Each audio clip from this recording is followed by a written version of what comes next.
વાવ બેઠકની જીત બાદ પ્રભારી અર્જુનસિંહ ચૌહાણનું નિવેદન। વાવ અને ભારતની જનતાનો આભાર। મહારાષ્ટ્રની ચૂંટણીમાં પણ સૌથી સારા પરિણામ મળ્યા છે। પહેલા પણ મેં કહ્યું હતું કે ગુજરાતમાં ફરી સફળતા મળશે। વાવ વિધાનસભાએ પણ 7 વર્ષ બાદ વિકાસની રાજનીતિ સ્વીકારી છે। પીએમ ગૃહમંત્રી સીએમનું સીધું માર્ગદર્શન મને મળ્યું છે તેવું અર્જુનસિંહ ચૌહાણ કરી રહ્યા છે। ભાજપના તમામ કાર્યકર્તાઓએ વિકાસની રાજનીતિ ઘરે ઘરે સુધી પહોંચાડી છે।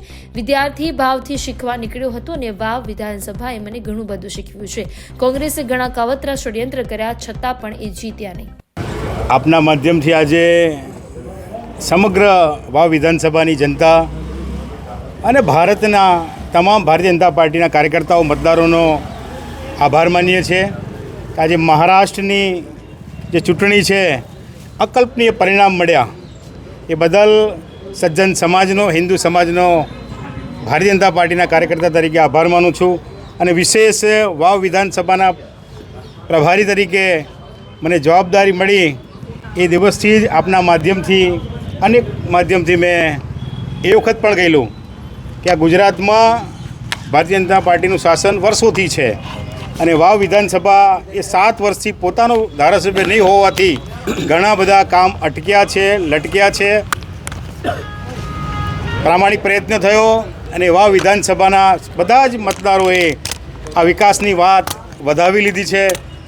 મોદી સાહેબના આશીર્વાદ, અમિતભાઈ શાહ સાહેબના આશીર્વાદ, નડ્ડા સાહેબનો પ્રેમ, ગુજરાતમાં પાટીલ સાહેબનું માર્ગદર્શન, અમારા સંગઠન મહામંત્રી રત્નાકરજીનો નાનામાં નાની બાબતની જે ચિંતા કરી અને ભૂપેન્દ્ર પટેલ સાહેબે પણ નાનામાં નાની બાબતે મને માર્ગદર્શિત કર્યો છે અને વાવ વિધાનસભા ફરી એકવાર ભારતીય જનતા પાર્ટીએ જીતી છે।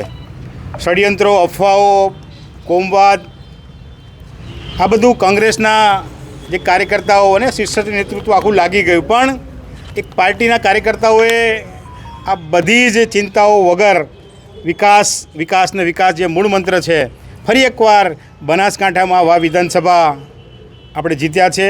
આપના માધ્યમથી ફરી એકવાર બધાને ખૂબ ખૂબ શુભેચ્છાઓ। પેટા ચૂંટણી દરેક જગ્યાએ હોય છે, પરંતુ વાવ વિધાનસભાની ચૂંટણી જ કંઈક અલગ હતી। એવા કોઈ અનુભવ ખરા સાહેબ? કે ઘણું બધું આ બનાસકાંઠાએ મને શીખ્યું છે, વાવ વિધાનસભામાં શીખ્યું છે અને હું પણ વિદ્યાર્થી ભાવથી જીવું છું। કંઈક ને કંઈક નવું શીખ્યો અને શીખવાનો પ્રયત્ન કરું છું। મારી વિધાનસભામાં મને આજુબાજુ આપ જોઈ રહ્યા છો વડીલો, એમણે પણ મને માર્ગદર્શિત કર્યું છે। એનો અનુભવનો નિચોડ આ વખતે વાવ વિધાનસભામાં અમે લગાડ્યો છે અને પરિણામ તમારી સામે છે। સાહેબ, આપ પ્રભારી રહ્યા, કેવો અનુભવ રહ્યો?